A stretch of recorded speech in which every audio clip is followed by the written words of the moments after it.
Now hygiene ने उनके theory को एक्सप्लेन करने के लिए बहुत सारे नए नए टर्म्स यूज किए, बहुत सारे नए नए टर्म्स यूज किए।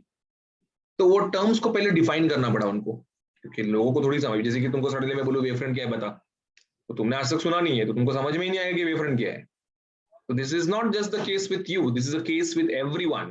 Okay, so they never understand what does this really means until and unless you define and tell them what it is really is. तो हाइजिन ने लोगों को सम एक्सप्लेन किया कि भाई वेवफ्रंट क्या होता है, एंड ये इतना इंपॉर्टेंट है कि 2 मार्क के लिए सिर्फ वेवफ्रंट क्या है इसे 2 मार्क के लिए पूछा जाता है, and explain wavefront and its types 3 mark के लिए आता है। तो जरा ध्यान से देखना और समझना इस चीज को। वेवफ्रंट का ही एक और नाम वेव सरफेस करके है। वेव फ्रंट को ही हम एक और नाम से बुलाते हैं, that is wave surface. And according to this concept of wave surface, अभी सपोज यहाँ पे आप देखोगे तो बल्ब है, the moment I switch on the bulb, क्या करता है बल्ब? बल्ब हर पॉसिबल डायरेक्शन में लाइट को एमिट करना शुरू करता है।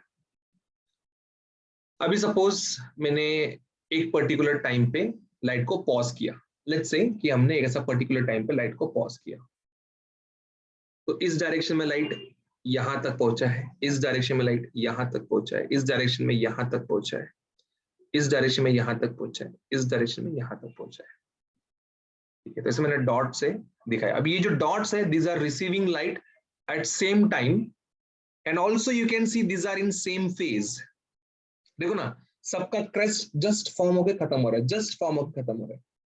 मतलब ये एक ऐसा पॉइंट है जिन सभी पॉइंट्स का फेज सेम है, and being in a homogeneous medium, light same direction में ट्रैवल कर रहा है, मतलब लाइट सेम स्पीड से ट्रैवल कर रहा है, तो जो डिस्टेंस भी ट्रेस हुआ है, that distance would be some ct, that is velocity into time, because velocity is distance upon time, so distance is velocity into time, so that goes ct. Okay, now I hope you remember बचपन में आप लोगों ने locus drawing किया था, locus drawing. And locus drawing is ऐसे book में बहुत सारे डॉट डॉट डॉट बने हुए रहते थे, तुम वो डॉट्स को जोड़ते जाते थे, एंड एट द एंड एक शेप बन जाता था, कभी शेर बन जाता था, कभी जिराफ बन जाता था, ठीक है नहीं? that was what is called as locus drawing, that is collection of dots, connecting dots. तो यहाँ पे जो डॉट्स बने हुए हैं, अगर मैं इस चीज का लोकस लूं, so that locus would take shape of a surface, and that surface is called wave surface, or we call it wavefront. And to define it, we choose the words like this. We say that wavefront is nothing but the locus of points of a medium which receive light at same time and all are in same phase. मतलब ये अगर एक point A है, ये point B है, ये point C D E है, and if I take phase difference, ठीक है, अगर मैं phase difference लूं A और B का, तो मेरे को आंसर 0 आएगा। क्यों आंसर 0 आएगा? क्योंकि ये अगर पाई रेडियन पे है, तो ये वाला भी पाई रेडियन पे है, ये वाला भी पाई रेडियन पे है, तो किसको भी मैं ले लूं, कोई भी पॉइंट्स को ले लूं, उनका फेज डिफरेंस 0 ही आने वाला है। समझा? तो ये एक बहुत इंपॉर्टेंट चीज है।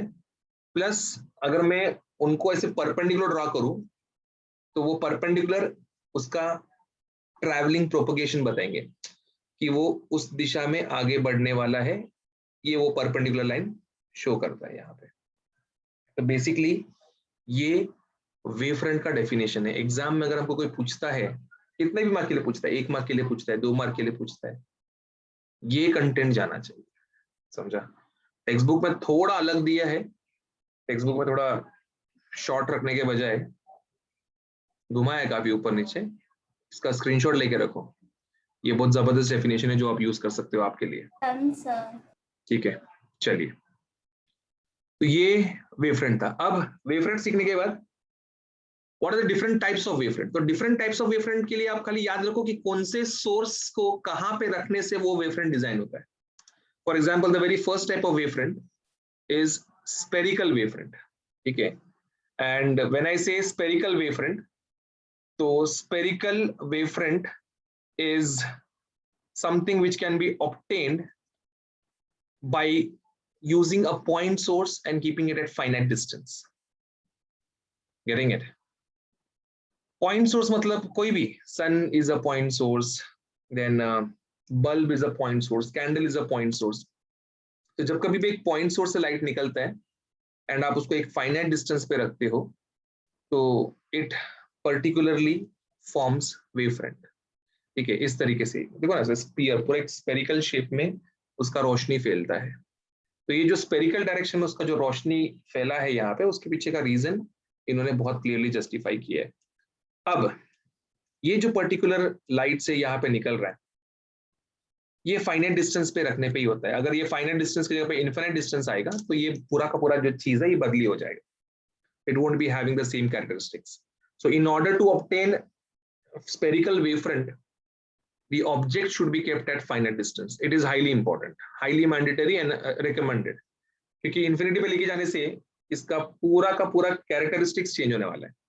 कैसे चेंज होने वाला है? Let's have a look. ठीक है, ये था पहला वाला part, spherical wavefront. We are moving to the next type of wavefront which is plane wavefront. अब प्लेन वेवफ्रंट कैसे फॉर्म होता है? तो कोई भी सोर्स को, कोई भी सोर्स, तुम पॉइंट सोर्स ले लो, किसको भी ले लो, इन्फिनिटी पे रख दो, खाली इनफाइनाइट डिस्टेंस पे रख दो, तो you would obtain this type of wavefront, जिसको हम प्लेन वेवफ्रंट बोलेंगे। ठीक है, अभी बच्चा बोलता है सर ऐसे कैसे? एक पॉइंट सोर्स को मैंने फाइनाइट डिस्टेंस पे रखा तो इट वाज गिविंग स्फेरिकल, वो डिस्टेंस चेंज होने से उसका नेचर कैसे बदली हो सकता है?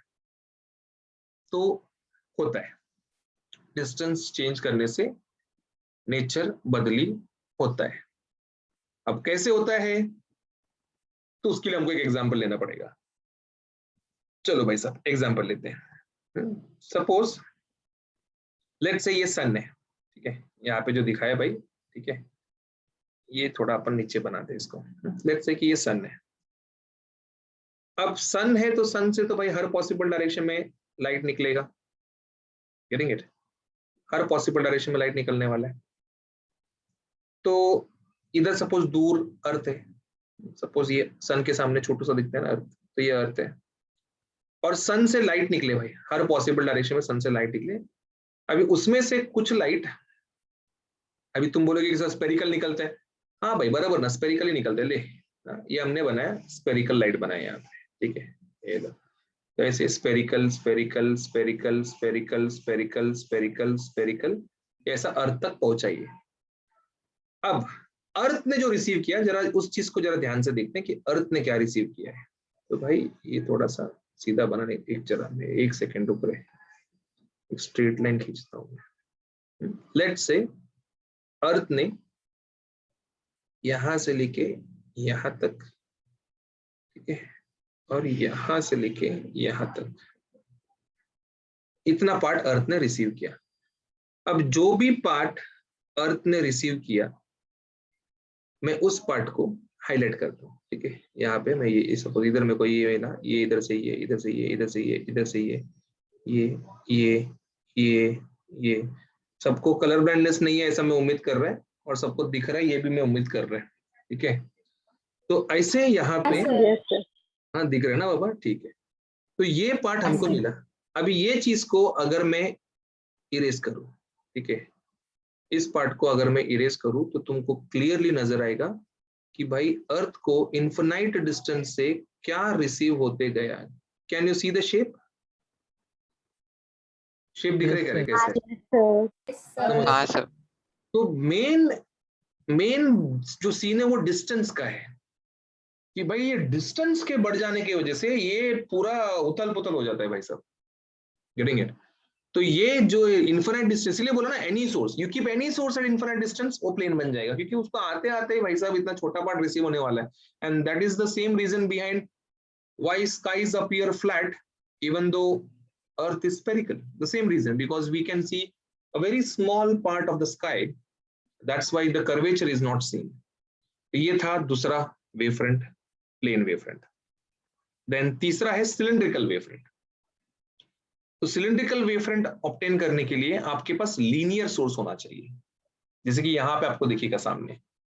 So when a linear source is kept at a finite distance, जैसे कि यहाँ पे आप देखोगे ये एक लीनियर सोर्स है, और ये लीनियर सोर्स को मैंने एक फाइनाइट डिस्टेंस पे रखा, तो इसका जो वेवफ्रंट निकलेगा ट्यूबलाइट में से ये सिलिंड्रिकल शेप में निकलेगा, ठीक है। एंड देखा जाए तो स्पीयर और सिलेंडर में सबसे ज्यादा एरिया ऑफ क्रॉस सेक्शन तो सिलेंडर का है, इसलिए आप देखोगे ट्यूबलाइट्स बहुत ज्यादा यूज होते थे पहले, क्योंकि एक ट्यूबलाइट जितना रोशनी क्रिएट कर देता था और जो एरिया कवर कर लेता था, it was very huge compare to any other bulbs, cross section मतलब सरफेस एरिया के हिसाब से। तो this is the what you say तीसरा type of wavefront, we call it cylindrical wavefront. तो टू समराइज, ठीक है, to summarize this thing in short, हमने देखा कि भाई वेवफ्रंट जो है 3 प्रकार के होते हैं, 3। ये सबसे पहला वाला प्रकार का नाम क्या है? स्फेरिकल। सबसे पहला वाला स्फेरिकल था। And how did we obtain spherical wavefront? So we took point source finite distance at a finite distance and we kept it at finite distance, ठीक है, finite distance पे रखा।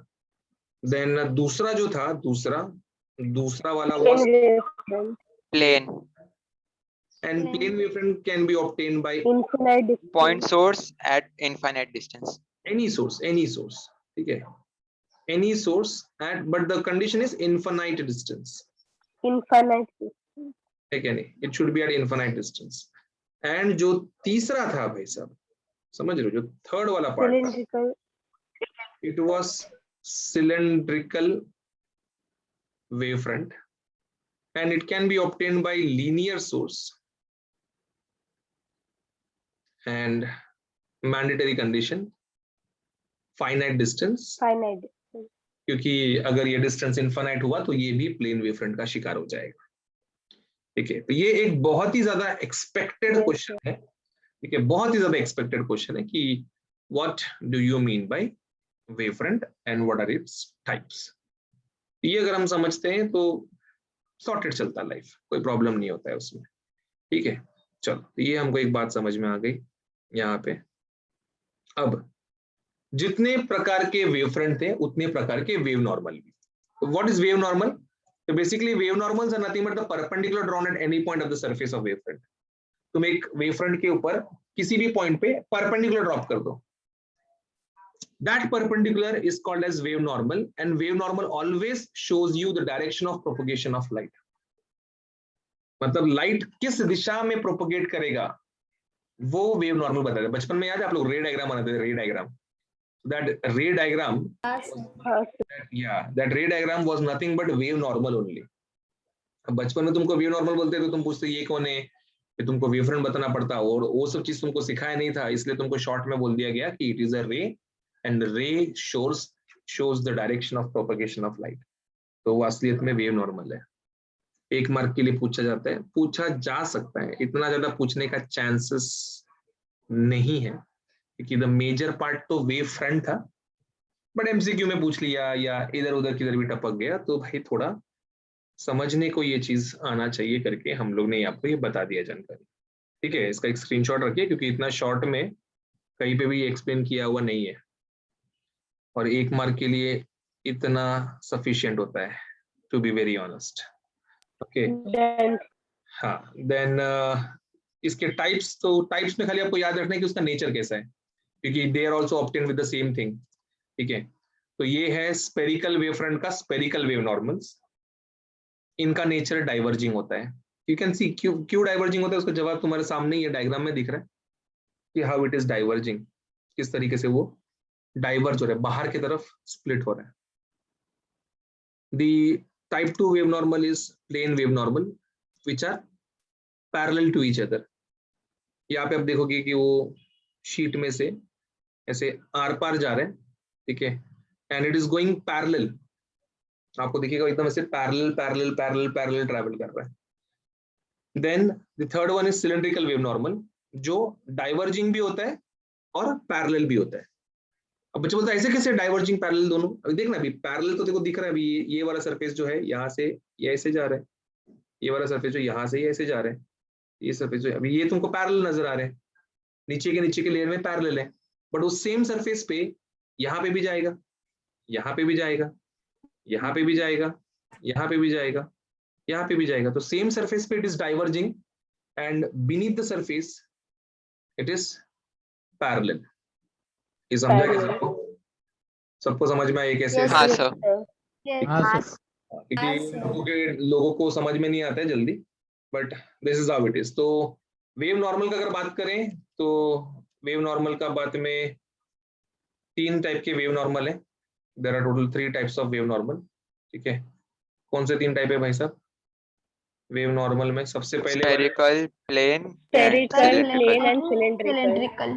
ठीक है, स्पेरिकल है, प्लेन है और Cylindrical. सिलेंड्रिकल है. ठीक है, तो स्पेरिकल वाला it is Point source at Diverging. finite Diverging. distance. Diverging. Diverging wave normal का. ठीक है, नेचर बात कर रहा हूँ. प्लेन वाला it is parallel Parallel. Parallel. And this is Diverging and parallel. Diverging and parallel. समझा? तो इन शॉर्ट देखा जाए तो सिंपल है समझने को. टॉपिक नया है बट नया वाला पार्ट भी बहुत अच्छे से दिमाग में फिट हो जाता है जल्दी. क्लियर है सबको ये चीज?